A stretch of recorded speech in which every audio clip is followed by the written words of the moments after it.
1 a.m. in Europe. Wow. You guys must be true fans to watch. Yeah, the speech is still going on, but I think we kind of realized that time is fleeting. Mm-hmm. Right? Absolutely. Yes. Anyway, number 24. Yeah. Incredibly impressive, right? It is. Yeah. He definitely beat Medi in 3 sets. Medvedev in 3 sets. He got him back because I think Medvedev beat him in 3 sets. The last U.S. Open that he won, the only U.S. Open that he won. So yeah. Yeah, and we kind of rushed this start. So if there's any glitching audio, whatever, we just kind of came. Anyway, just let us know if it glitches out. We kind of rushed the beginning. All right. Welcome to another 5K tennis discussion. We're going to get right back into it. We're going to talk about the men's final. Obviously, Djokovic, Medvedev. Speech is still ongoing. We're going to talk about the Coco Gauff Sabalenka match. That was a good match. That was much better than the men's final. Excellent match, to say the least. For a brief moment in time, we're going to kind of intertwine the ongoing, still ongoing conflict in Ukraine, Russia, because once again, we're reminded when we see people like fine people such as Daniil Medvedev playing, and there's no flag, or when you're watching Aryna Sabalenka play, fine human being, but there's no flag. That's the reason why I rooted for them. I'm not their biggest fans. I've never been a Sabalenka fan. I just don't like that whole Belarusian thing. I just don't like that whole racism towards them when they have nothing to do with the war. So that's why I always root for them. You can see Medvedev was very emotional. He didn't play his best today. I think he saved all that energy for Carlos Alcaraz. I feel like we would have had a better match, but Novak did what he had to do. So, look, there's Novak and there's everybody else. At this point, I feel like Medvedev could have given him a better match, but he came flat. But again, I mean, Novak beat him in 3, so I think most of us predicted 4, 5. You know, it was a pretty straightforward match. It was kind of boring first set.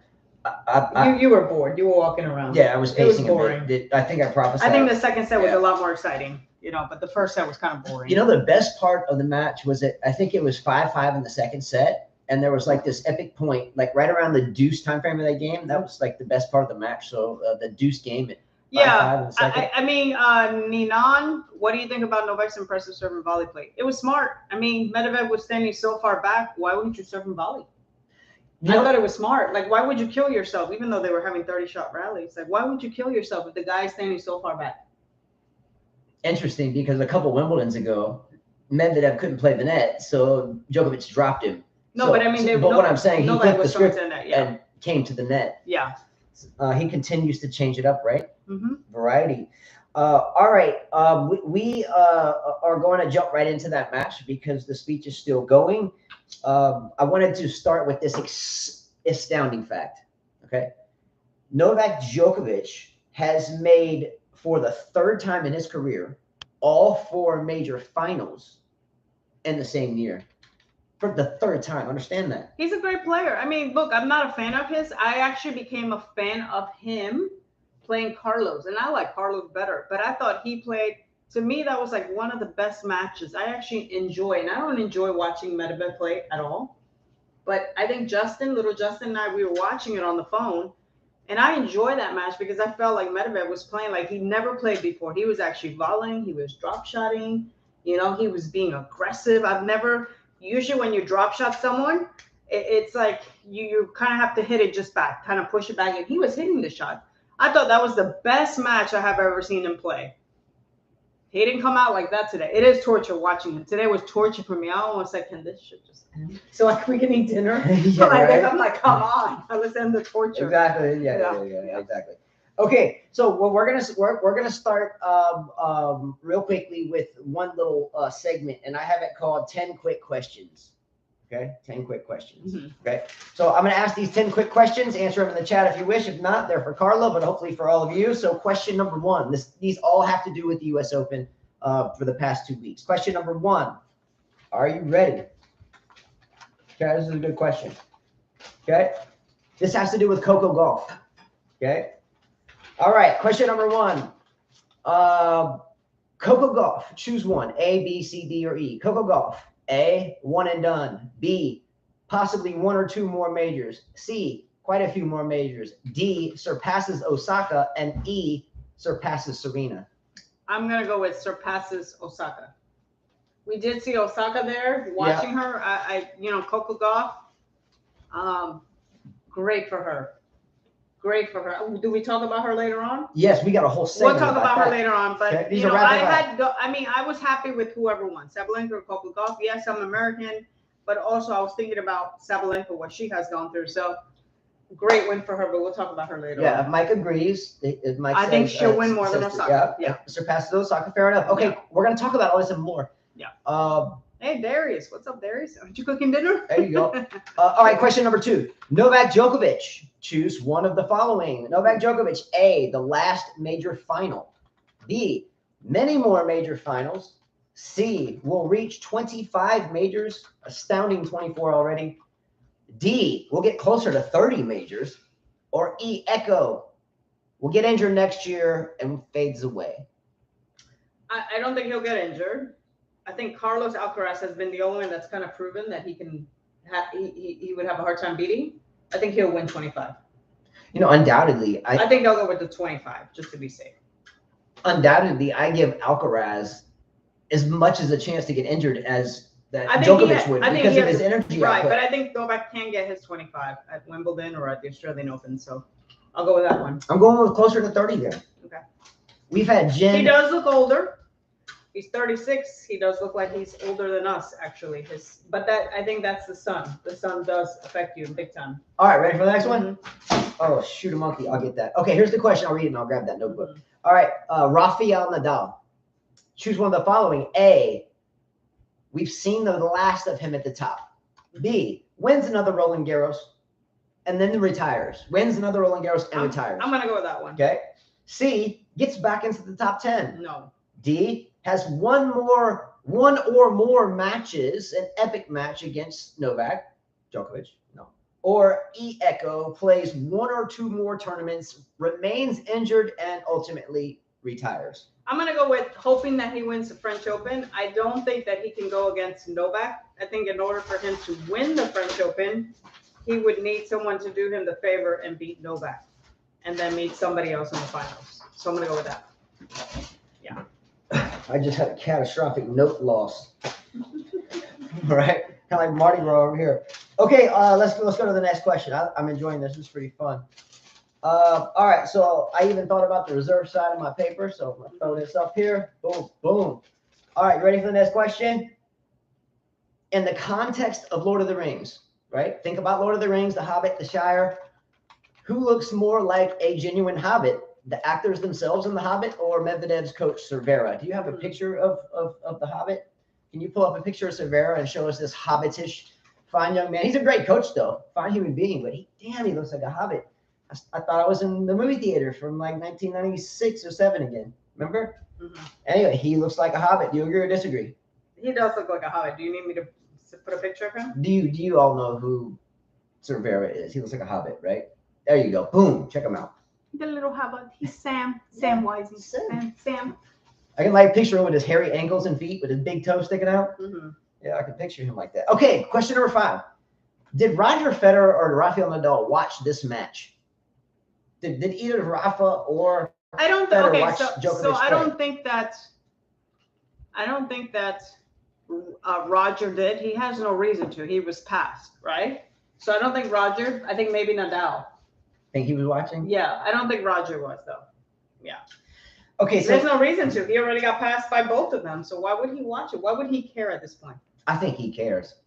Tennis players are perfectionists, especially at that level. They want to see, they want to watch, right? Mm-hmm. Or at least they want to keep up with the score. Mm-hmm. I'm not saying he watched it and worshipped every point, but I'm saying I can assure you he had it on like the Google score update or something. Okay, anyway, I think Federer definitely watched the match. Okay, next question. Did anyone, Carla, take notice that Aryna Sabalenka got into shape? Yeah, she did look better. I agree. Yeah, she was in shape.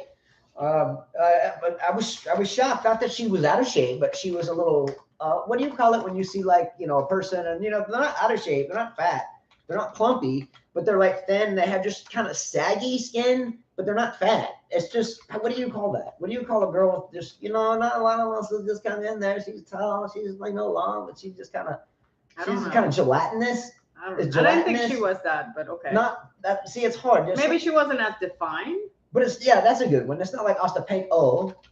We're gonna talk about her in a little bit, but don't you understand that she was like a little loose, but now she's tight. Great job for her. Okay, question number 7. Do you think that the men's final that we just watched, do you think it was boring? Were you bored with it? The men's final? Yeah. Yeah, I was kind of bored. Second set was better. I was kind of bored. I kind of played on Candy Crush. Just being honest with you, I was Candy Crushing, Facebooking, texting, doing my tennis lesson schedule. I was like, namely, the best part of the match. Cooking, Candy Crushing again. Yeah. I was like, holy crap. Yeah. Second set was better with third set. Oh my god. Yeah, the best part of the match was 1 point, and it was at 4-5 or 5-5 in the second, right before deuce, like 30-40, something like that. Yeah. Okay, question number 7, and we're getting to the end of this list. Number 7, was the women's final, Coco Gauff versus Aryna Sabalenka, better than the men's final? Was it better? Did you have more fun watching that match? Yes, than the men's final. Yes. Okay, I think so. Even though I was super proud of the man, obviously, but I'm just saying I felt that there was a little excitement there, a little bit more. So that leads into the next question. So the next question is this: is it safe to say, given that this whole pitch of this entire U.S. Open was equality and equal prize money, which is great, hey, we're all human beings, we all bleed the same, we all die the same, live and die by the sword, pay taxes is a certainty. So. Do you feel like because of the more dramatic and more heartfelt, I guess, culmination of the women's final was due, especially given that equal prize money was the narrative? Does that make any right? So I think the women proved that they deserved. Obviously, I feel like they brought in more. Looking at the men's matches, Novak won, greatest of all. But were his matches exciting? Please tell me, guys. The first match with Jiri, come on. He should have beat him in 3 sets. His first match wasn't Jiri. Was something else boring? Jiri was the second match, I think. Okay, it was boring. I mean, dude, he should have won in 3 sets. And then the other one, Goja, come on. There was really nobody that you could say that really challenged him till the end. Not even Medvedev could do it. I said from the beginning, Alcaraz was not going to repeat. We know that at the U.S. Open, no one repeats. No one repeats. That's why Novak's only won 3, now 4. Okay, Federer did it 5 times. Now 4. No one repeats. It's just a tough tournament to repeat.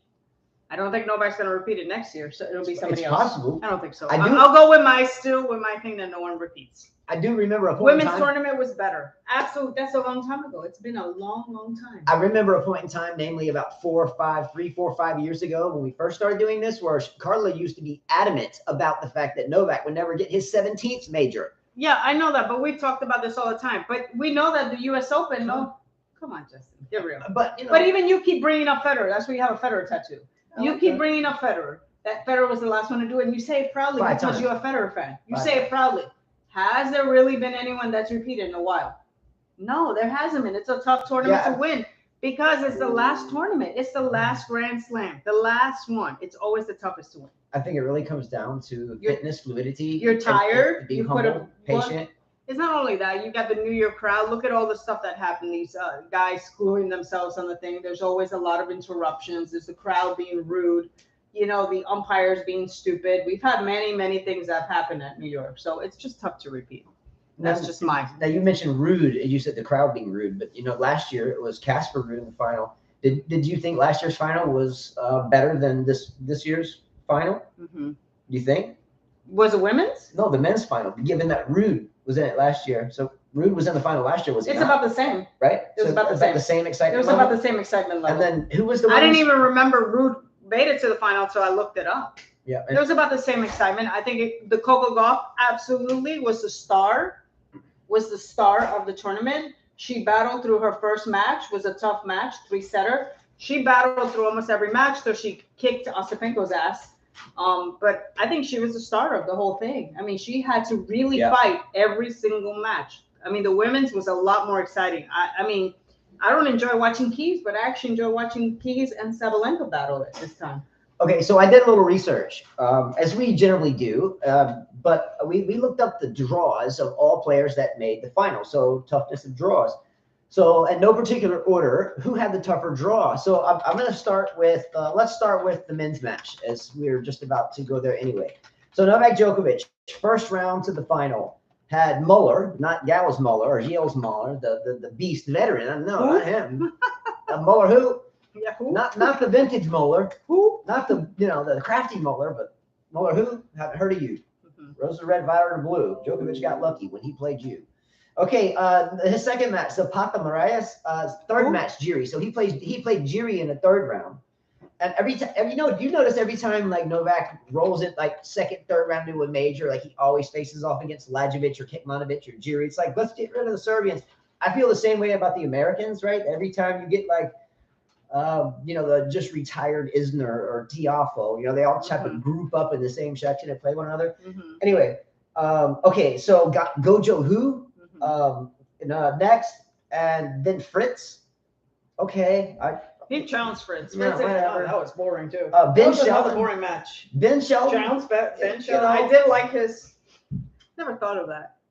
I should use that against you. Yeah, I mean the Ben Shelton match was catchy. It was catchy, funny. but when you're on the other side of the court against the greatest of all time, your catchiness just only goes so far. I did Catchiness like ran out. I did like that, yeah. And then lastly, Medvedev. Okay, so now let's flip to Medvedev. So Medvedev starts out with Balaz. Correct my pronunciation if necessary. O'Connell, then Baez, then Di Minor, then Rublev, then Alcaraz, then Djokovic. Okay, it's a little bit tougher than Medvedev's. Let's roll over to Sabalenka.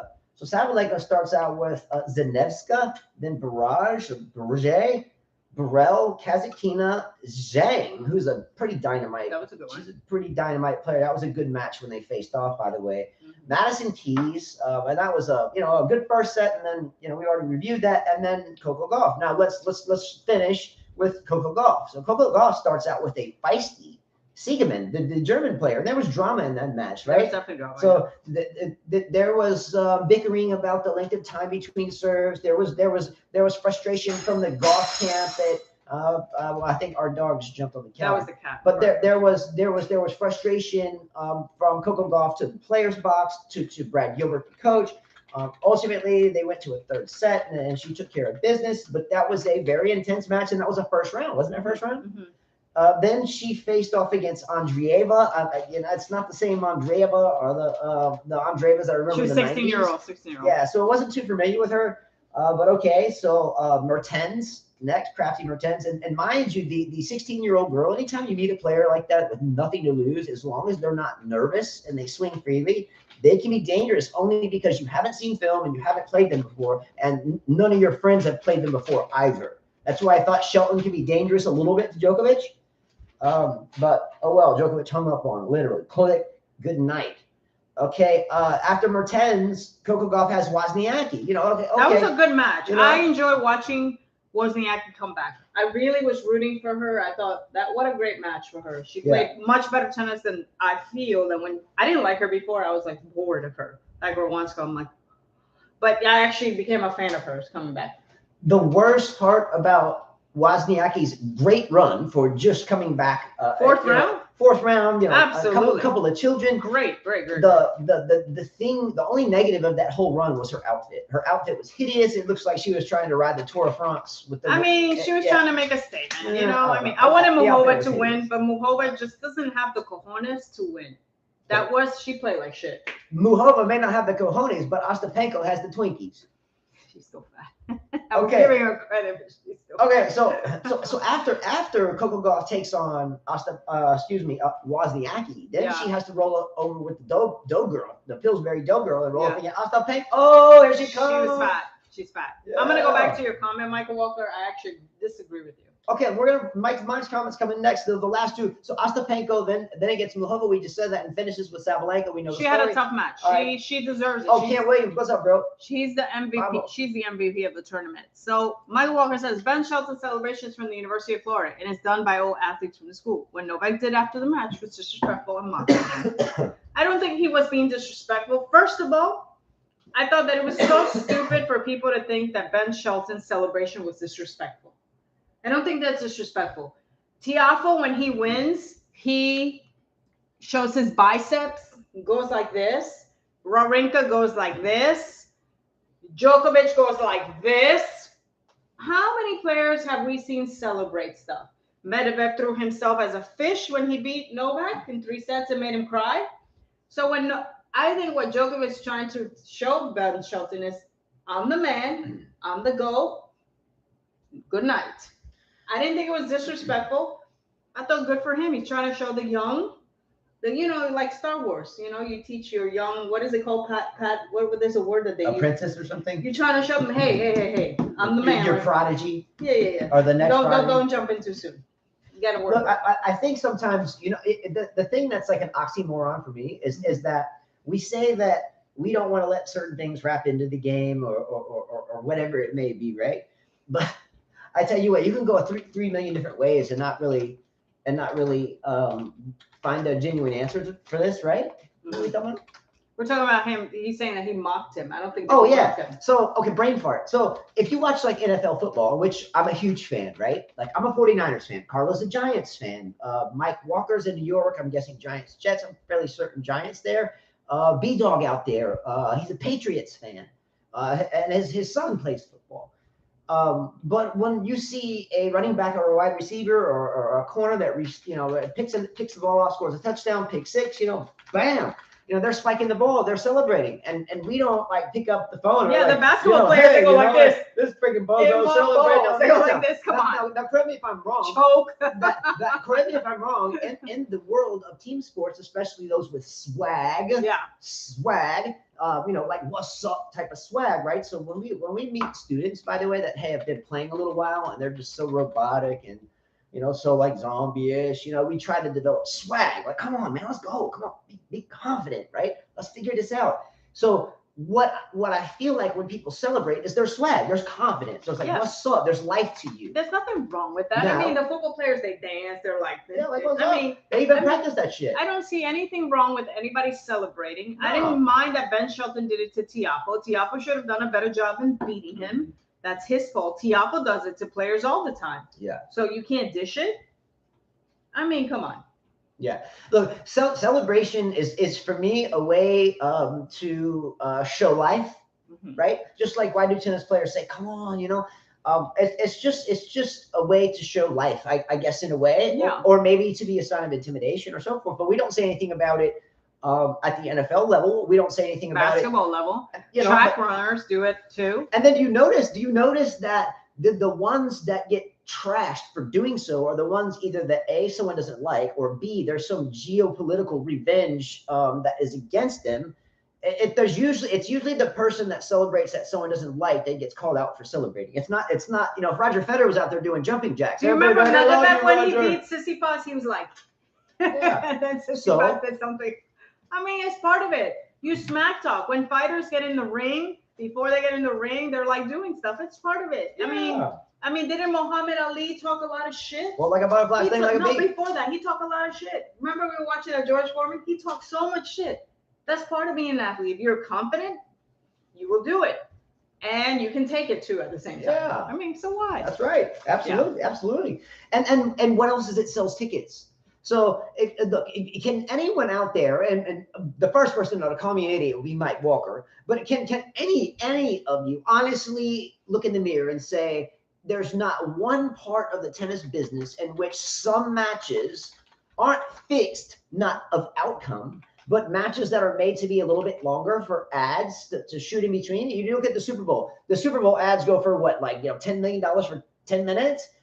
Don't you ever think that there's extra commercial breaks that are necessary for the economic gain, for things like medical timeouts and things like bickering at the umpire? Don't you think it all wraps into like a little bit of a WWE show? No, I don't think it has anything to do. Gotta be fucking kidding me. It doesn't have anything to do with somebody telling me, hey, make sure you do that. Make sure you do that. No, I'm not saying that. I'm saying something like this, hypothetically. Hey, you guys try to make this match a little longer. Ha ha ha. I got 20 million because Moderna wants to put a commercial times 10. I'm just saying, it's some of the drama sometimes. No. I think that some people, like maybe Nick Kyrgios, they do that because they want to reel in those sponsors. That's what I'm saying. But yes. I don't think that someone says, "Hey, make sure you make this match longer." Okay, so we well, can get more, well, maybe more it's airtime. not outwardly stated, I don't think but so. but I think it's probably mutually understood. Just saying.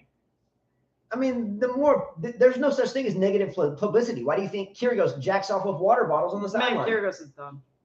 Is he done? He's done. He's not even worthy of this show. No. Negative, Ghostwriter. That pattern is full. Okay.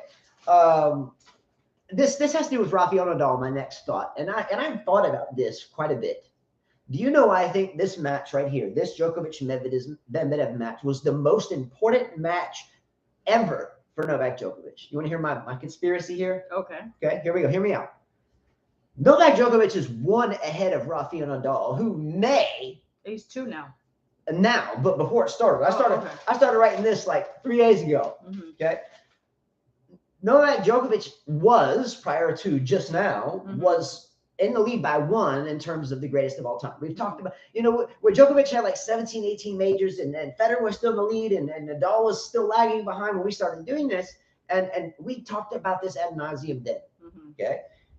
Here we are now. We have ascertained the fact that the greatest of all time, given an equal, I guess, disbursement of the question, who's the greatest of all time, the layman is going to say, well, who has the most championships? We can't even talk about this. So Djokovic has that. Duh. I mean, so the fact is that Djokovic needed this one to go 2 up on Nadal. Now, don't you think that Rafael Nadal is worth maybe 1 more French Open, even though that Djokovic just won the last one? Maybe worth 1 more. Maybe. He has hip injury. That's a very serious injury, in my opinion. So. Okay, so Djokovic doesn't win this match.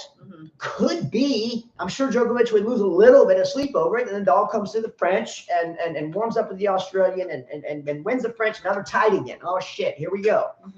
So Djokovic, I'm sure at some point said, if I get this damn U.S. Open, put this one in my damn trophy case, I can chill. Look, Nadal can take his French. He's not going to go 2 more French. Fact, right? And then he can sail on to the future. The match I feel that Djokovic won tonight wasn't necessarily the most important match of his career, but the most important match for his safety of keeping space between him and Rafa. Well, you got the Australian who dominates. So add 2. Why not? I don't know. Maybe Carlitos can do something. Let's go. I forgot. Rajesh wanted to. He was like, you should talk about how Carlitos always gets coached by his coach every single point. He finds it very annoying. He said it is annoying. I don't like the whole coaching thing personally. I feel like pro players shouldn't even be coached to begin with. It's a double-edged sword. I don't like it. I think it's a distraction, in my opinion. You want me to tell you how it's a double-edged sword? Let's say a Liliana or one of our own, and not mention others, because we don't interject in the middle of others' matches. We got in a pickle about this before. Anyway, but the reason why we don't interject to players or our own kids' matches, even if we're walking by, we might say, come on, let's go, stay positive. But in terms of what to do, because this is what happens. If they try that and it doesn't work, it really throws them off. And mentally, and they start to crack. They start to doubt not only themselves, but what am I doing? Now they just think they suck. So I think after all the years of teaching people and as players, I think we look back and look at what our parents did to. It doesn't help you. It doesn't help you. If anything, sometimes it leads to confusions or it can piss you off. Right? You understand what I'm saying? What? Michael Walker. Here's my husband who takes a video of Lily pulling out my grays, right? There's not many because, I haven't dyed my hair since, remember the purple thing? And I went back brown to my natural hair color. It's been years and I refuse to color it because I don't have that many white hairs and I'm 44. So she's pulling out the little ones that I have because I refuse to spend money to dye my hair, nor do I want to damage my hair anymore. I'm in the sun a lot. Here comes this bozo and records that. I had fun either way. Sounds like the dog's up there about to chew the chimney down. We don't have a chimney. Just sounds like a teeth on brick. All right. Next time you're doing something stupid or something personal, I'll make sure I record you and put it up. What do I do that's stupid and personal? I don't know. I'm sure I can find stuff. It kind of reminded me of like a bird that was pecking like that was so wrong off of the so back. Wrong. Aren't there like birds that peck like insects off of rhinoceros? It was just so wrong. It's like I can't even have a personal time to myself. Yeah. Anyways, players should problem solve. Yes, agree. I mean, you had all this coaching, you had all this time on the court, and you need someone to tell you something. I mean, come on, you're a pro for that reason. Why do you need someone to tell you that? No, actually, trouble mine. I've been pulling the gray hairs for a while. That is a myth. They do not grow more. Trust me. You can see. Look, they don't. I have a lot of hair. They would be all over the place. I think it must depend on like your exact. I think every human being is unique because look, I don't. First of all, I don't gray that. My mom didn't gray till like maybe her 50s. So I get maybe like a couple, and they're very small. So I try to catch them before that. And they really don't grow multiple because, I mean, I don't see them. They all get wrapped around my toe in the shower. Like, you can't even see them. No, I don't even shower in the same shower as you, so that's impossible. But there's remnants. That's impossible. You mean your hair that. Oh, yeah. Yeah, I don't even shower in your shower, so. Yeah. Anyways. You don't like my shower, huh? Okay, let's shift gears just for a moment real quick, and then we'll obviously keep running the narrative here. But when Coco Gauff played Sabalenka, okay, if you were in Sabalenka's box and you were having to, I guess what we were just talking about we didn't like, but you were able to do so, would you have ever told Sabalenka, now that you've gotten in shape, good job, you got in shape, okay, you're not soft anymore, you're firm, you got height, you got reach, you've gotten the serve, I guess, worked out a little bit more, you know, she's not coughing up 37 million double faults every match, you know, she's got it under control. How many rockets would Sabalenka hit? Perfect approach shots. I mean, beautiful angles. I mean, short into the court, you know, approach down the line, approach cross court, approach up the middle with some of the deep penetrating balls. She would just hit flat right through the middle of the court, and she would stay there 3 feet behind the baseline. Do you think that if Sabalenka, as Medvedev should have done a couple Wimbledons ago when Djokovic called out Medvedev for having no net game, do you think just maybe that Sabalenka should add a little bit more moving forward to her game, especially as she is as offensive minded as she is? Do you think she might want to think about getting up there and reaching out and laying some some volleys down? Holy shit! If I was okay, Sabalenka's been a rocky girl too. By the way, about 3 or 4 years ago, I used to just absolutely just scream that Sabalenka would win a major. She did. Everyone. She did. She's the new number one in the world. I mean, good for her. I think like Coco Gauff, you know, Brad Gilbert definitely can create champions, by the way. I saw Patrick Mataglia. You were right. He put a post of how he met Coco 10 years ago and blah, blah, blah, blah, blah. Trying to get credit for, like, you know, he met her since she was 10 years old. It's obvious that when Brad stepped into her life, he showed her different things. She had the strokes and everything, but she was a lot more patient, believed in herself, was mentally stronger. You know what I mean? Have you ever heard of this rapper named Too Short? Too Short. He was from Oakland. Yes. Too Short. He used to sing a song. He's calling Stepdaddy. That's she got that tennis dad. And Brad Gilbert is that type of coach. He's that vintage type coach that'll make you laugh a little bit. He might piss you off. And believe it or not, didn't he piss her off one time when she was playing who? Who was she playing when she was like, enough, shut up? It was the first match. Yeah. I think it was the first match, yeah. It was against Siegman. Again, a player on the court or celebrations like Ben Shelton or Djokovic saying, I'm your stepdaddy, I'm hanging up on you. All this is in the moment type stuff, right? It's in the moment type stuff. The coach on the sideline is in the moment type stuff. Carla, let's ask ourselves an honest question. How many tennis tournaments have people either assumed we were coaching when we're saying, let's go, or how many times have we called out someone else's team for being like, how in the hell could you be coaching your whoever to call these balls in when they're obviously in? So in other words, they're saying anything close, call it out. Anyway, but it's all in the moment. There's a battle going on. Tennis is a direct kind of theater play of a battle to the death. So here's your team. Here's the player. They're fighting. Ultimately, the metaphor is that someone is dying and is not going to win.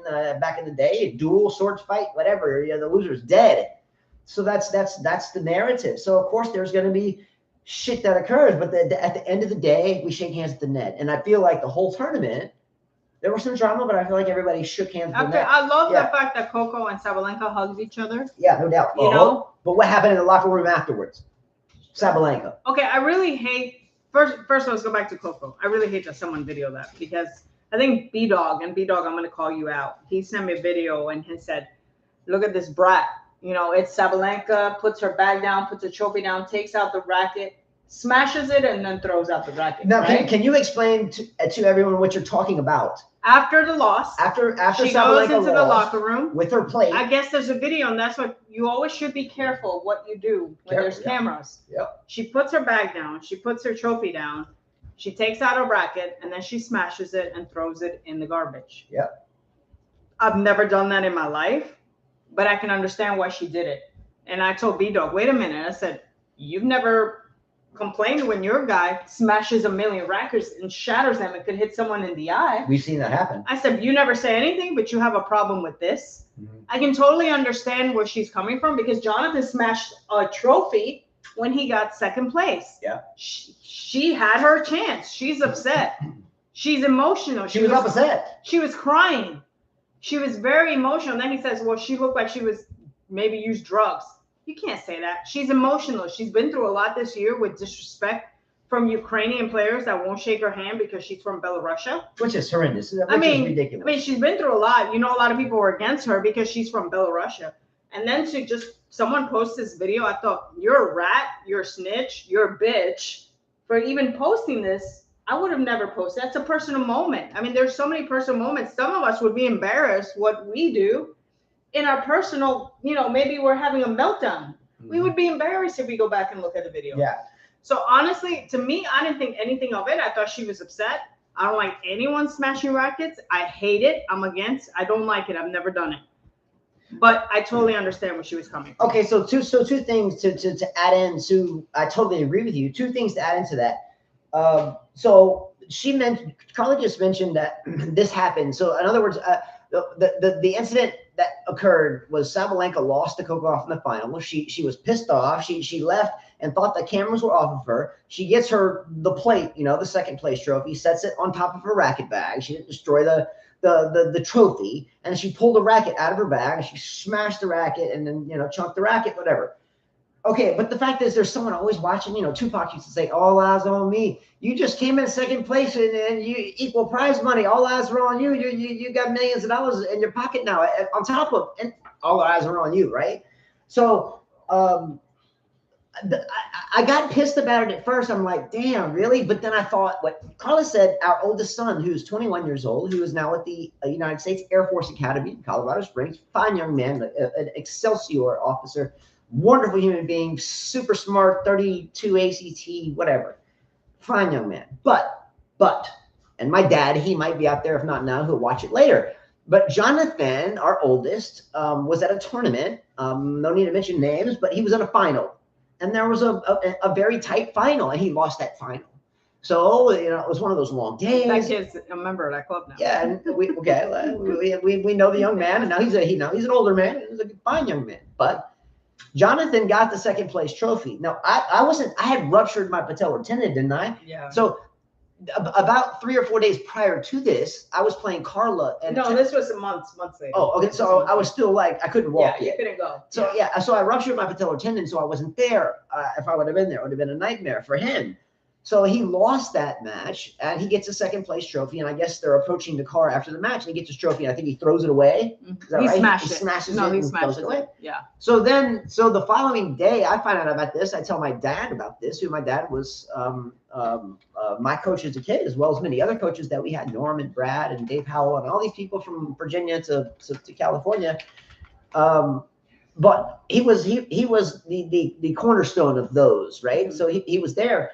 So anyway, neither here nor there, but to smash the racket prompted my dad to find out about this and to call Jonathan and say, Jonathan, we're going to call a trophy shop and we're going to make a replica of this trophy, exactly what it said on it. And we are going to go pick it up and you're going to watch me go through this so you can see what hideous behavior does to your, 80-year-old grandfather, watching him run all over the place to recreate this trophy because you act like a dipshit.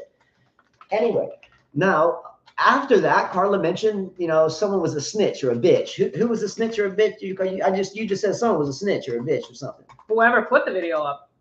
Okay. let me tell you, okay, we talked about Sasha Zverev a lot. Okay, we talked about Zverev a lot. Yes, I'm glad he's back from injury, and yes, I'm glad that he might be able to see his kids again. And yes, I hope his domestic disputes got worked out. And yes, I'm glad he's back on tour. But one thing that Zverev has always been is a soft ass little bitch. Okay, always has. Puppy hater. Hire Linda. Linda brings the puppy out on the court. He's like, man, you gotta bring the fucking puppy out. Shut up. Anyway, if you paid any attention to Zverev's match against, who did Zverev play? Where there was some stoppage of play because Zverev was complaining to the referee that someone in the audience was saying some type of German Adolf Hitler type fucking comment. I didn't know Zverev had diabetes at 25. But do you remember Holy this? Crap. Does Maybe anybody hereditary. Yes. remember this? So they said some things. They sang a song that Hitler. Okay. Whatever. I mean, me personally, okay. I would have been like. Let me finish this train of thought so you know where I'm going with this. I haven't said this to anybody or not even you. The thing that pissed me off about that is here this dude is that's been wrapped up in domestic violence and all this shit for so long. Now he's gonna cry that someone in the crowd is talking about some whatever. The fact of the matter is you are $1 million athlete and you can't handle a freaking heckler. Man, you go to the NFL, you go to wherever, go to UFC, you go to golf for crying out loud. Watch Happy Gilmore. You're gonna say, "Oh, you fucking suck, bitch." In Zverav's defense, in Zverav's defense, Novak himself has even had people he's pointed out himself, Justin, deal with it himself, and complain about them screaming or yelling. So cry. I totally understand what you're saying, but in many players' defense, they've done the same. But a video is different. This went for further. That person to post the video of her after she lost the match. Would you like if someone videoed you after you're pissed off? But they do it all the time. How many times have you seen me get pissed off on the tennis court? Someone's videoing me. Who? But I'm passionate. You've never been passionate before. Who's videoed you? Over all these years at tennis tournaments, you told me no one ever caught a clip of me getting pissed off. Just, someone. I'm talking about who here would like someone in your worst situation, someone video after you didn't know there was a camera there. You would look like an ass. All of us would look at it as an ass. That is wrong. I'm sorry. Stop. Okay. That is wrong. But let me. Okay. But no. Hold on. It is bad. You would look like an asshole, an idiot, and so would I. At our worst moments when we're upset, if someone looked at that, they'd be like, "Whoa." Okay. Come on. But this goes further. So do you know how bad the New York crowd is? I don't mean bad in a negative way. I mean bad that if they find something to latch onto, they're gonna make you pay. What's up, Mike Walker? You know you're there. Someone asked the New York crowd is bad in a good way, but if it's a good thing, they're in. If they're bad, they're out. They're like, whoa. Stanley says Zverev is dating a 31-year-old model with double sleeve tattoos. I want Jay's opinion. He's a tattoo guy. That's the wrong person.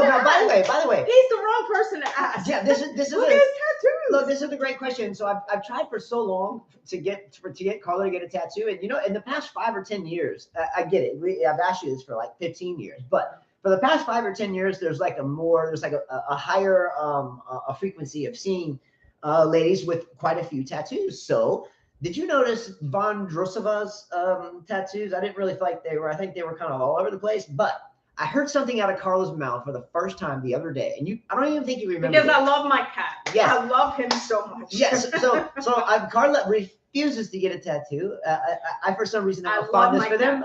Anyway, so lo and behold, the other day, out of nowhere, she says, "I love my cat. I might get a black cat tattoo." So I'm gonna get a tattoo of him with a white whisker. He has one white whisker. He has no tail, and he's a very special animal to me. Like, he's a very special pet. I think about him when I'm on the tennis court, and the reason I think about him, it's gonna be small. It's a little black cat. You see me with that. I'm thinking size and location. Can we get some size and location? He's got these golden eyes, and the reason I love him so much is because Whitney Hornbuckle and JT found him underneath the scrub shop. He was a day old, and I had to bottle feed him. I had to wipe his butt, and I feel like I'm his mom. So he's like a part of me, That's it.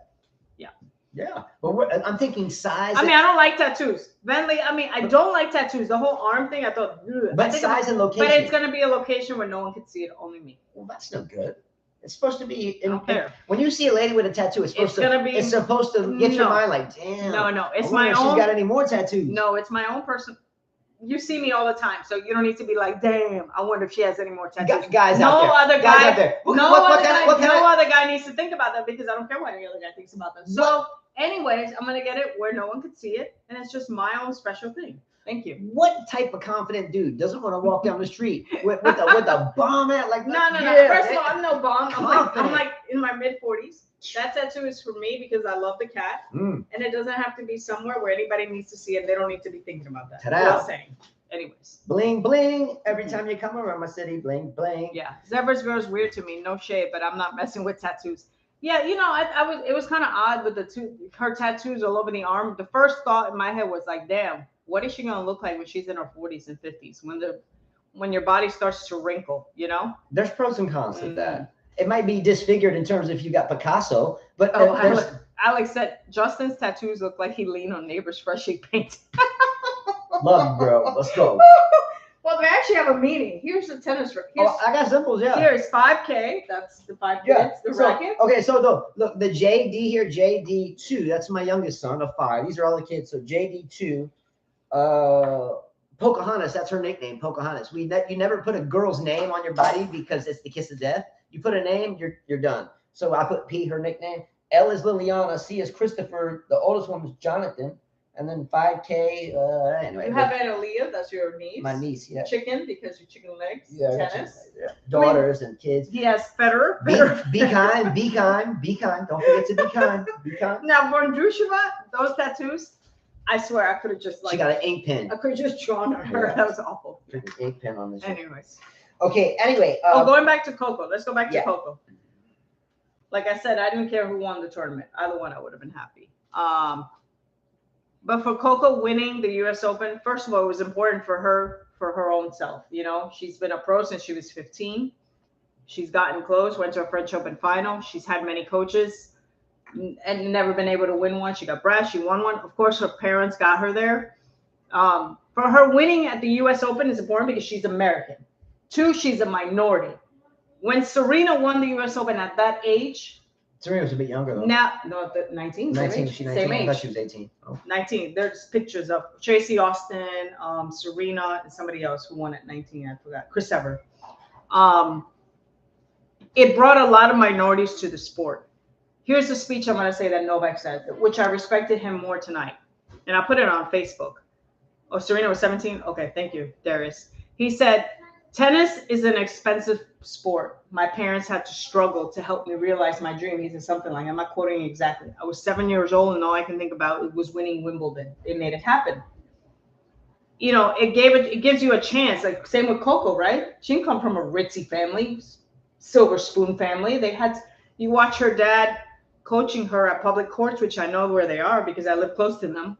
For him to say that to me was like, I think about our son, Justin Jr. He's 7 years old. He says, I want to be a pro. I want to win Wimbledon. He loves Novak.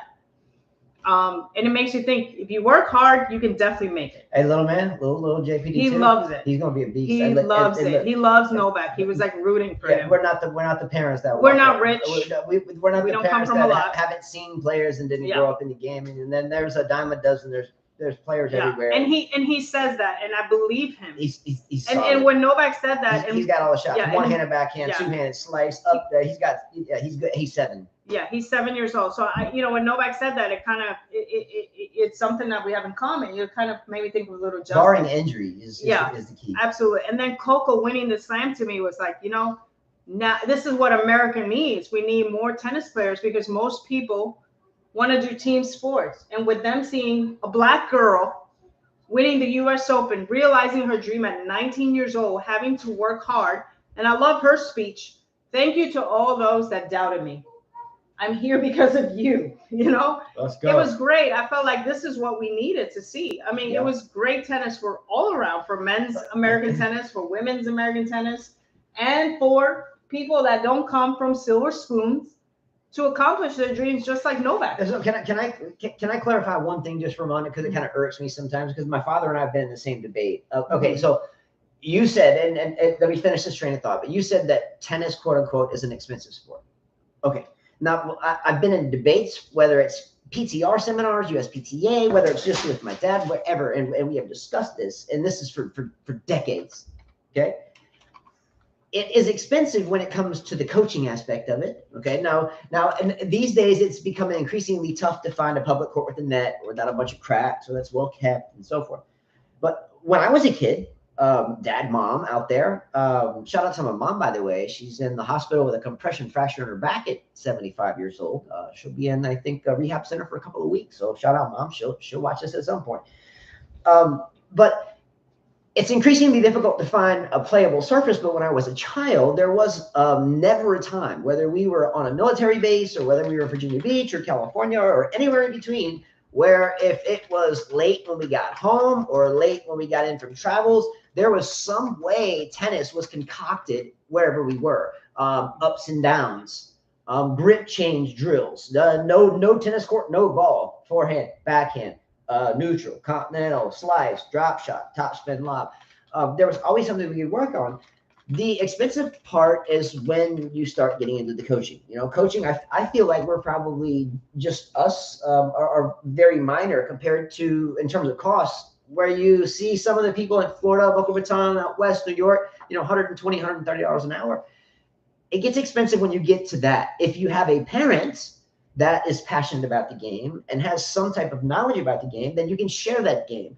That's why at a lot of these same type seminars that we have gone to since we were children, because our parents went to them, it was rare that you saw a passionate coach that had children without passion or without players without children that could play.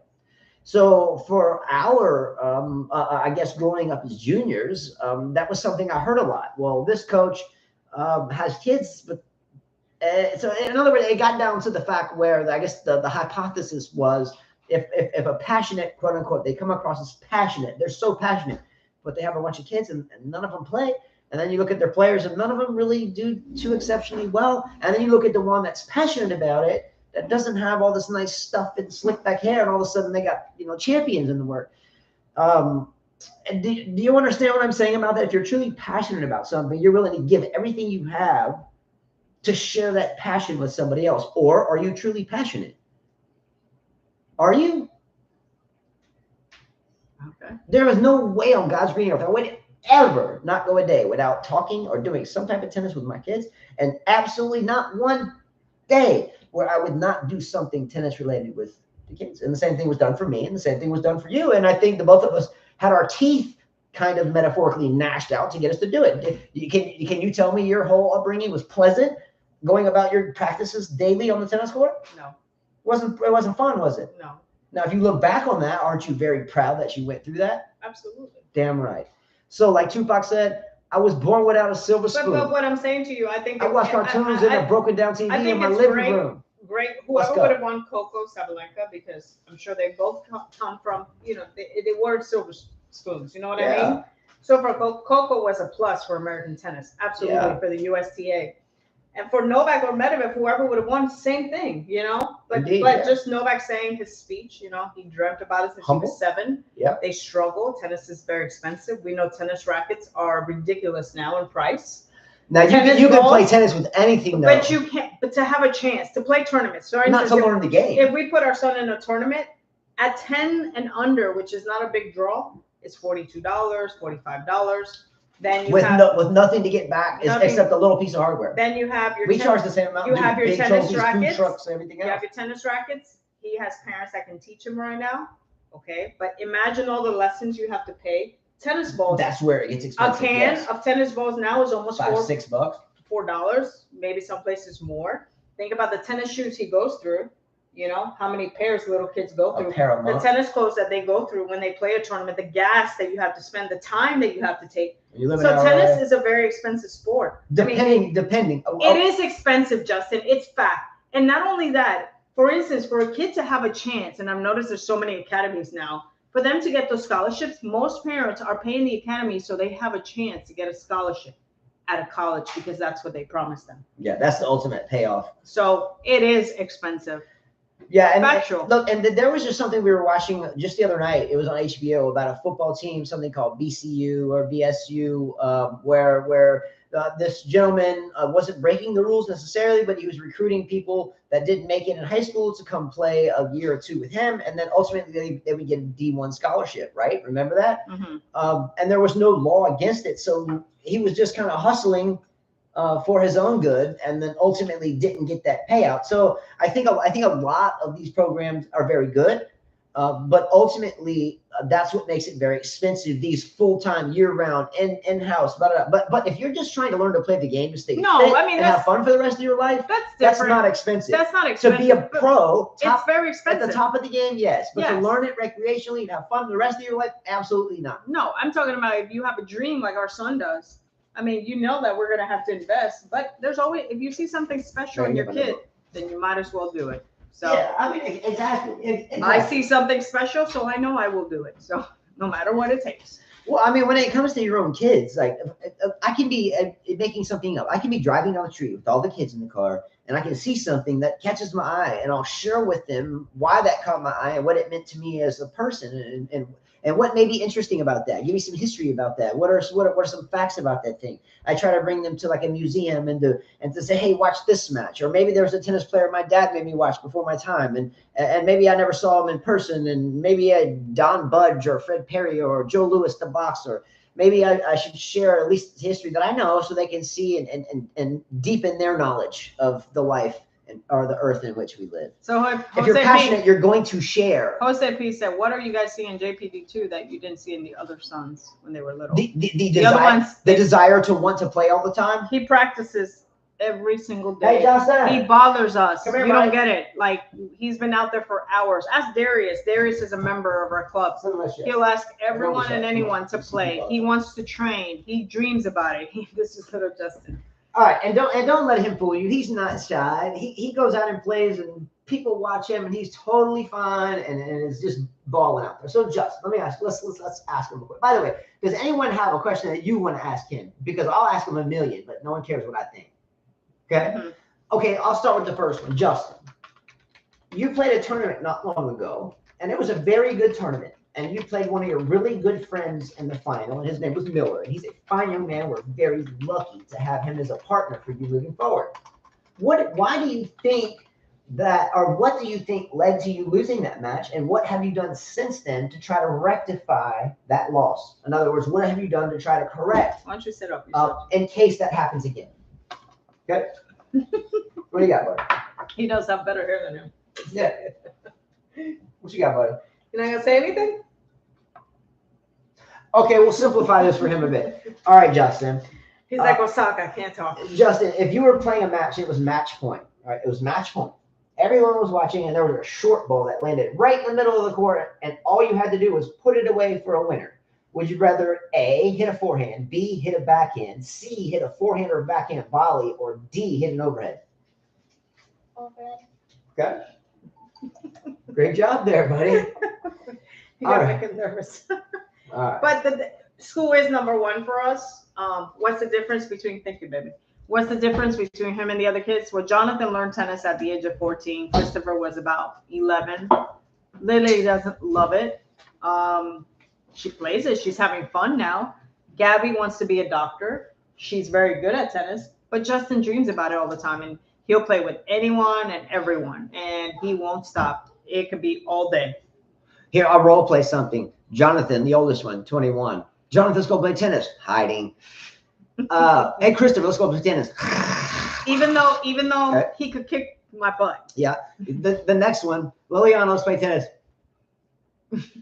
Gabriella, next up, let's play tennis. Okay. Justin, the little man, JPD2. I don't even have to ask. He's like, Dad, you want to hit? I can be teaching. Mom, is this your last lesson? I want to hit. I want to hit. I want to hit. He'll go up to the guys. Can you hit with me? Where's the ball machine? Can I hit? Who can I hit with? And he's not talking about just hitting with us or other. He's talking about hitting with grown men like Darius out there. Darius is there. He's still in comment right there. Darius, that's like Uncle D right there. You'll see 7-year-old Justin and Darius out whacking the ball. People watch him. All my kids that come do lessons, they're like, wow, he's good. He's really good. And Darius is going easy on him. How good? Why is he so good? I'm like, he loves it. He loves it. He loves it. He dreams about it. He wakes up. Yeah. Are we going to practice? Are we having clinics? So, yeah. Yeah, so when we truth be told, so last year we got in trouble. Don't laugh at us, but last year, so our child goes to a school, or he goes to a school in the public school system in Mobile. And last year, this is on me, this is my fault. But last year, every morning he would wake up and he would go to this wonderful little school here at Dolphin Island, but it was just small. And, he was in first grade. So it was thinking like, what color is this? Purple. What is this? A cow? What sound like? Moo. Type thing. And I'm like, okay, well, fuck it, whatever. I was like, let's go to the tennis court then. So I would just say, let's go play tennis. And I'll tell you how to say moo. And so we played a lot of tennis last year. But we ended up getting in like an issue because we had to go to this truancy thing. So I created a truant out of my child because I wanted to teach him tennis. And I taught him how to teach moo on the way.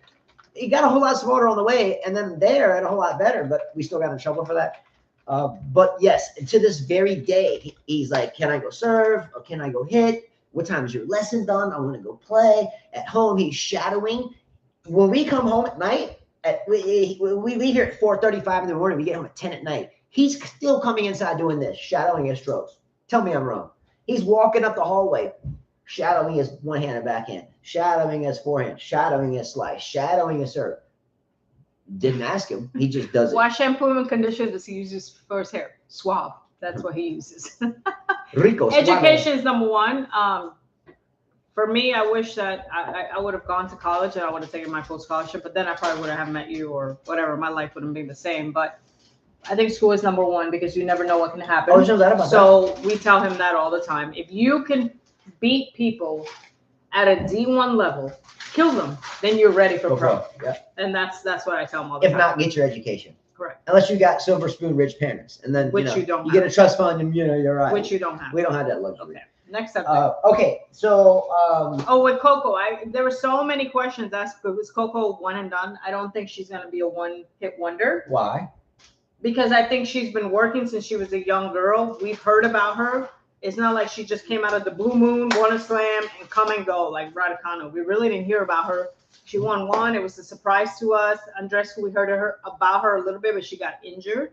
I feel like injuries is more than anything. I feel like Coco will be around for a while. Yeah. So Ella, what's up, Ella? So LA has a good question. Did Shelton leave college too soon? I don't think so. Yeah. He's in the top 20 now. It's a great question too. We talked about this the other night. No. His dad was a coach at Florida. He's in the top 20. I was amazed at his size, his height. He's smart. He sounds smart too. Smart, tall. He's got swag. He proved it with hang up. Again, it wasn't that he was disrespecting anybody doing that. It's just that Djokovic decided to say, hey, I can one up you. I got swag I too. don't think he left too soon because he's in the look how quickly he's grown into the game. His rankings have gone up tremendously. Very quick. But let's look at this. Let's look at the whole spectrum of what he has working for him and how you make a decision whether you left too soon or not. Okay, first of all, he made the semifinals of a major. You can Google this, public information. Taxpayers pay the dues, and ticket payers. I want to say something like $750,000 for someone that makes the semifinals of the U.S. Open. So $750,000. If you leave college early, you can always go back and finish. Now you can't go back and play tennis if you collected money, but you can go back and finish. I think he'll be just fine. Number three, your father coaches at arguably the best tennis program D1 in the country at the Gators in Gainesville, Florida. Now, mind you, the Virginia Cavaliers, where Daniel Collins went, UB, the Cavaliers.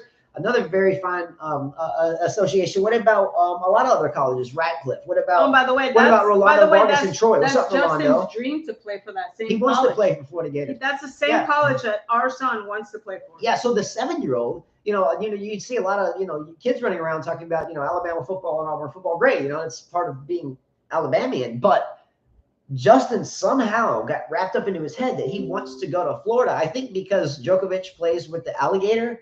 Like the Lacoste thing. By the way, Florence Chan, thank you very much for this hat. Florence Chan is very special to us, and she painted a lot of these Djokovic pictures, and she sends me a hat or something every time Djokovic wins a major. So does that sound like we're getting some more something? Anyway, we'll see. But he wakes up, and he's talking about, I want to go practice because Dad, I want to play at the University of Florida. And he's 7, and no one told him this. That's why he's different, right? Okay. Next topic has to do explicitly with Coco Gauff, but more of a coaching or a staunch fan or a tennis enthusiast or a passionate tennis mind answer this. Okay. All right. Fans and coaches, fans of tennis, tennis enthusiasts, 5K family, if you had an opportunity to sit down with Coco Gauff after having won her first major, knowing the likes of the Who's, Raducanu who, Andreas who, one and done who, Andreas who, knowing this, now we can rewind history and talk about Ostapenko's. She should be an Ostapenko. Anyway, what do you tell Ostapenko if you could only tell her 2, maybe 3 things moving forward to help her now that she's got the first one in the bag? She's overcome that obstacle. How can she maybe better plot along to reach the likes of 23 from Serena, 24, Margaret Court, if not surpass that? She won't surpass it. How could she? What would you say? Stay hungry. Forget about all the money. Keep the same team you have. Don't change it, because once we start changing too much, greedy people come into your team. Kind of like win a lottery. Stay humble. Keep family close. That's it. Let them protect you from all the vultures out there. Yeah. But most of all, stay hungry. Don't forget who you are. By the way, she rocked her outfit. I love the picture with her and her parents. She was wearing this hot pink outfit, pants, and she had her stomach showing. She's a really fit girl. I mean, she should be at her age. But family, humble, and stay hungry. Indeed. No doubt about that. Don't worry about the modeling. I like that one. That's one. A couple things that, and I'm sure we'll agree on all these. I jotted this a little while ago. But the first thing I already mentioned, don't be a who. Mm-hmm. Like, don't be a who. You know, no one really remembers second place, right? Well, she finished first. But if you don't back that up and keep walking and do less talking and keep walking, then sometimes you're forgotten. Just a reminder, look at history. History tends to repeat itself. How many one and dones have there been? Is that what you want to do? Are you looking for sponsorships? Or are you looking for legacy? Number 2, you are now a target. She is a target. Coco Gauff is now a target. She is a marked man. She is even Osaka. She's a marked she was lady. Like, yes. I believe Osaka will come back strong. Exactly why I wrote this. We are on the same damn brainwave, girl. I tell you what. She's my shot. The only thing is that Coco needs to be careful. There were a lot of people, family. Just be careful what you're paying out. Hungry. Because once you start winning, $3 million is nothing. She has more than 9 sponsors. Haters everywhere. Now, but just be careful. Carla brings a poignant comment. That is, Osaka was on the sidelines. Osaka was there. She was sitting there. You know, she looked like maybe she was out of shape. Her cheeks were a little wide, but she was there nonetheless. She was watching. What do you think? What do you think Naomi Osaka was sitting? She was there. She was supporting. What do you think she was saying in her mind to herself? Like, I got you, girl. I'm coming. Or do you think she was like, oh, good for her? What do you think? Was she passive in her mind? She was like, I got you, man. Was she like Mike Tyson, I'm going to bite your ear off? Or was she like, I think she was ready. Okay, poll question. It's good to have competition, though. It fires you up. It makes you want to work hard. Poll question. Do you think Naomi Osaka plays another major? Or better yet, do you think Naomi Osaka wins another major? I think she will. Yeah. I know about 4 years ago on the same show, got yelled at, people unsubscribed because I said Aryna Sabalenka would win her first major before Naomi Osaka won her next major. And this was after Naomi Osaka won her last major. Now, who was right? Who? Justin won who? Who? I think Osaka will come back strong. I think Coco will stay hungry. Raducanu, I have a bet with Michael. No way. As far as pickleball tour, that Bouchard is joining it, I should join the pickleball tour as well. I feel like I can do really good with no lessons, just saying. You were just talking like a European coach. Did you hear her? Like, you're very, very good. You hit the ball. You're so very perfect. You hit the ball very good. I'm not really good. I don't even know how to play Darius, tennis. like I told you, hits the ball. Oh la la. Oh la la. Love it, man. I hope Barty comes back. Herbert won't do much because the serve sucks. But I mean, Osaka. What's up, Alani? Yeah. I think it's hilarious. Sometimes you'll find like a group of people that will be at a said clinic or something, and if you know a thing or two about the game, at least from a student coach perspective, you're like, okay, you would understand it. But there's a lot of times where we go to these facilities and you'll have someone out there that has no idea really about approaching or anyway, and they're like, very good, hit the water, perfect. Meanwhile, this person's swinging and missing. foot faulting on the serve. We were at this clinic the other day. We were just chilling, right? It said nothing, obviously, but there's like 7 people out there, 7 kids, and they're serving, and they're like foot faulting a mile into the court. And the coach is over there on his cell phone scrolling through, and he's like, very good, very good. We're like, oh my God. Anyway, that's where it gets back to her. It's expensive because you have to pay for not getting that, right? Yes. So apparent. I would love to see Barty come back. Too. I would, and going back to Novak. She will come back. Barty's will come back. How long can Novak play? For a while. For a while. He looks healthy. He looks strong. He yelled at his camp, but like I said, if you're paying them millions, they got to take it. I would hate to be married to him. Just saying. There is something in his diet, though, in terms of he's vegan. There is something that must be he's congratulated that he's vegan. He's doing the right thing. Nobody's doing the right thing. He's proven it. How can we say that he's wrong? Exactly. The guy is lean. He can run. I mean, he looks old from the face, but that's normal. He's in the sun a lot. I look old from the face. You're 40. You're not old, but you're 46, about to be 46. He's 36. He looks our age. No. Novak looks like he's our age already. You tell me. No. At 36, I look He's hot. in really good shape. At 36, I look hot from the face. I'm just saying. I didn't have all those wrinkles and all that shit. He smiles and he's got like wrinkles everywhere, and that's just that's like around when you had those blue shorts. He's aging. He's aging from the face, but he can run. I'm just saying. Yeah. Brad Pitt looks better than him on the face, but Brad Pitt's a cigarette smoker, so he wrinkles up like a baseball glove. But he looks better. But Novak is fit like a 20-something-year-old. Yeah. Okay, so the last thing I would tell Coco Gauff, and there would be a bunch of things I would tell her, but I wouldn't want her to yell at me to shut up, like Brad Gilbert, her coach during that. All those stressful. Whoever match. You mean all the yelling when he yells, all the wrinkles, all the yelling. Yeah, so, okay, check this out. This is the most important one, I think, if I was telling Coco Gauff something. Coco Gauff, I would tell Coco Gauff, be courteous, be kind. At least I get it in the heat of battle, you're going to flip out. Yes, you're going to maybe smash a racket or something. I get it. It happens, right? But when it comes to like, bickering and having the world watch you and you're like, what is she doing? She's doing all this and you're pointing the finger. We don't look. We know that the world is a tough place. We know that there's shit everywhere. We know it's a tougher world to grow up in now than it was back in 70s, 80s, 90s when we were kids and adolescents and so forth. But I don't think it's good for the game to start at the first major if we're going to win a lot more and have no disrespect to Serena. I love her. But I don't want to see another Serena narrative where we get so wrapped up in being this person that we can just, I guess, kind of forget about morals and kindness and respect and what we do when the world's watching. And I felt like we got a glimpse of that when she played Siegemund.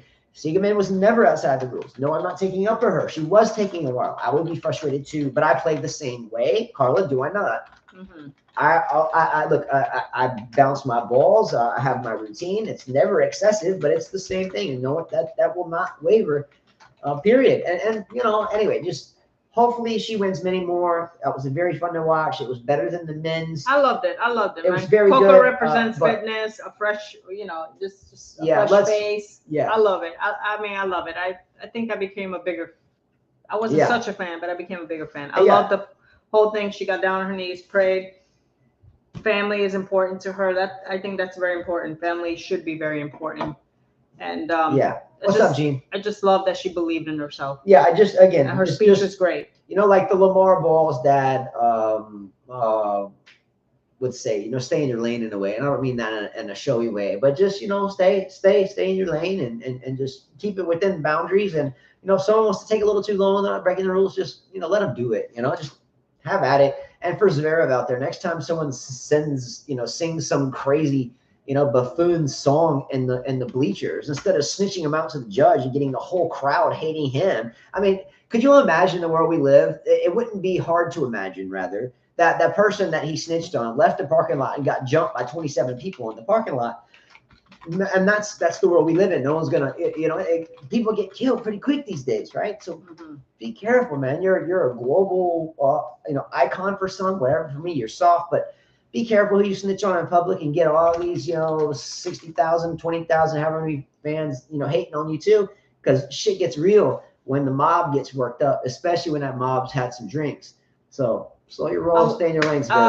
Before we end the show, I'd like to say big shout out to. Shout outs.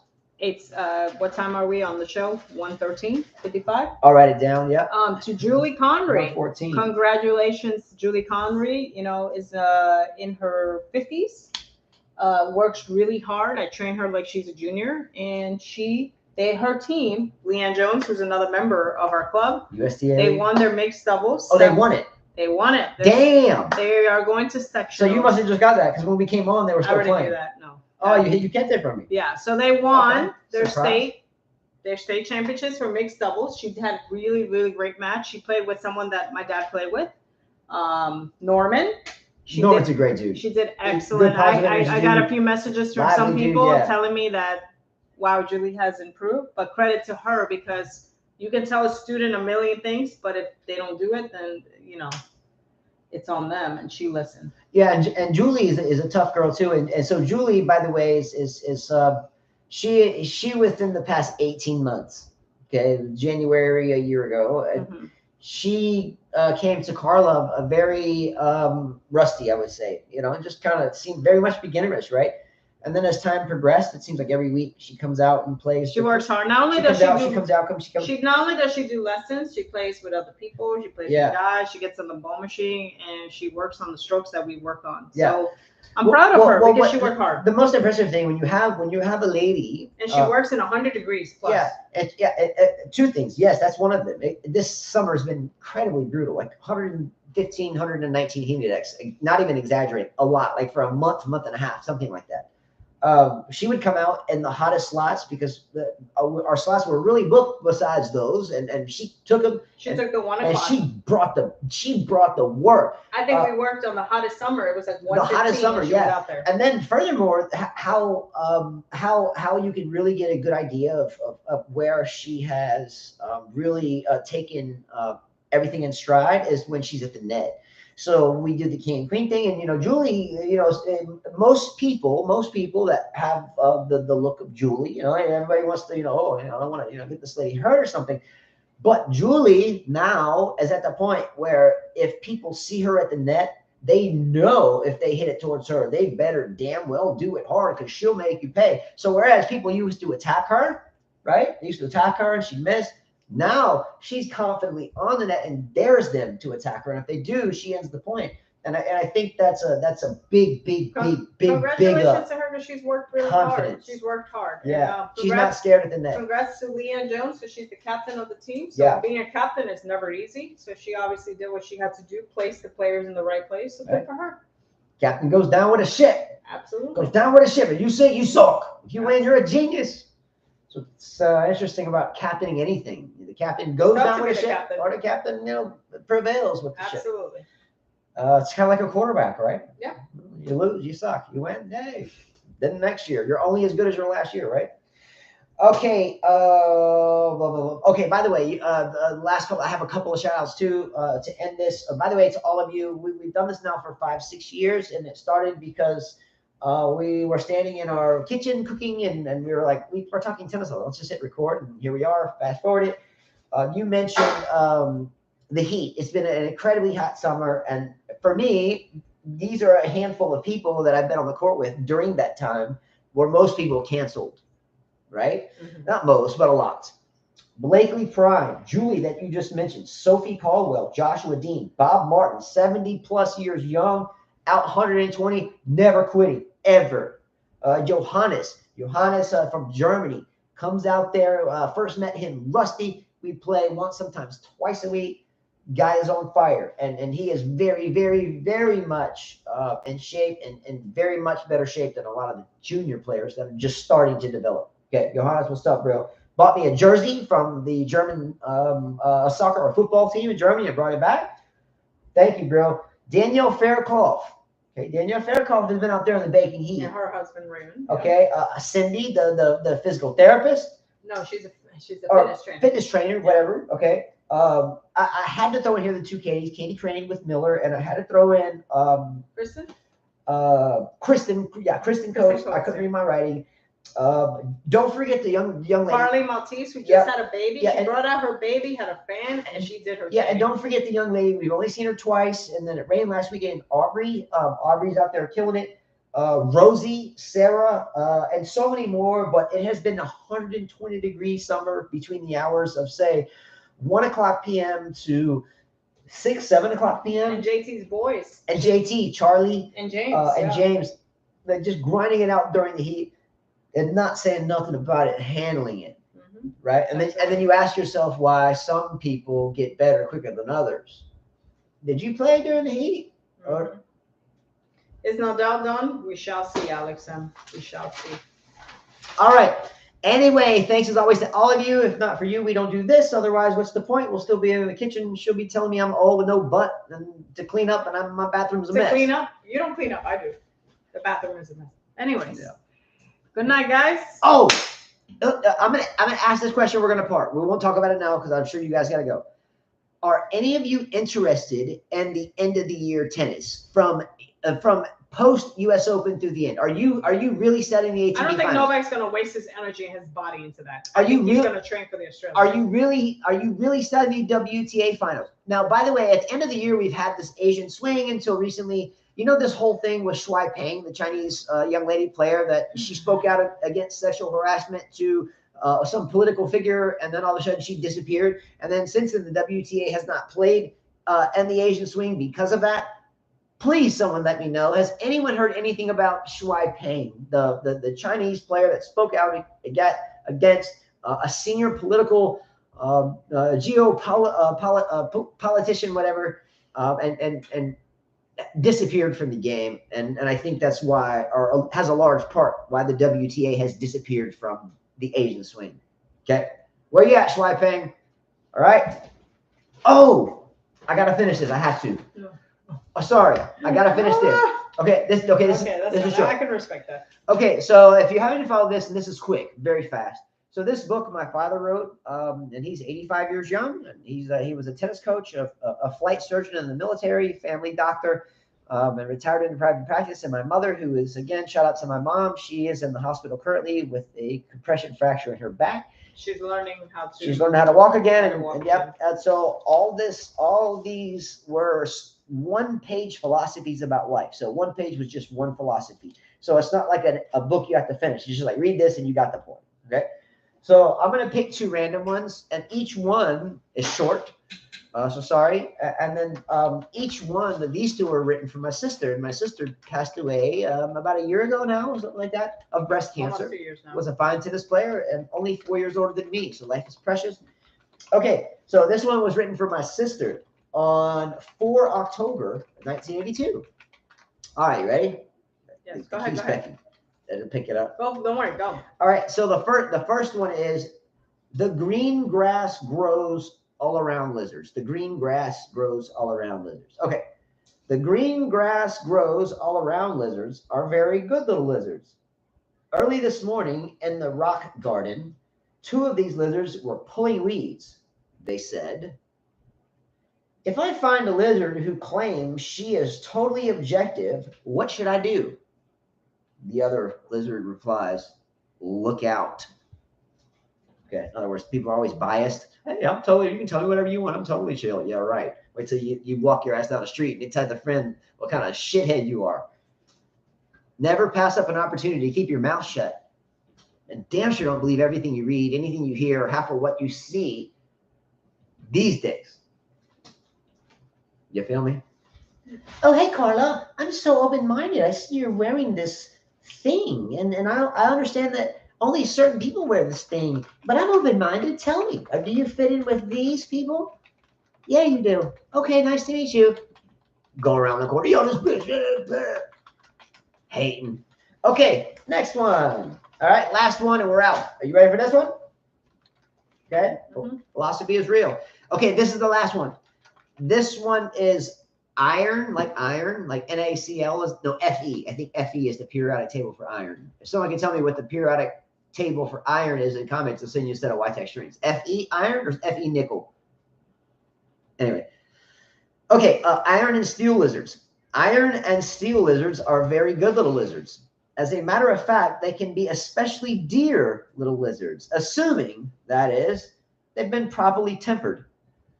In the shadows of a blast furnace, two of these lizards were talking.